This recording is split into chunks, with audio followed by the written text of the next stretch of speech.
ఆచి chicken masala. Tata group కు చెందిన విమానయాన సంస్థ ఎయిర్ ఇండియా భారీ నష్టాల్ని నమోదు చేసింది.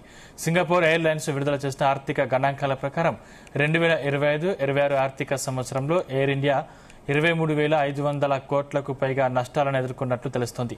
టాటా గ్రూప్ చేతుల్లోకి తిరిగి వెళ్లిన తర్వాత ఎయిర్ ఇండియా ఈ స్థాయి వార్షిక నష్టాలను నమోదు చేయడం ఇదే మొదటిసారి. ఈ భారీ నష్టాలకు ప్రధానంగా పెరిగిన జెట్ ఇంధన ధరలు, పాకిస్తాన్, పశ్చిమాసియా గగనతల ఆంక్షలు, ప్రపంచవ్యాప్తంగా కొనసాగుతున్న సరఫరా సమస్యలు కారణంగా కనిపిస్తున్నాయి.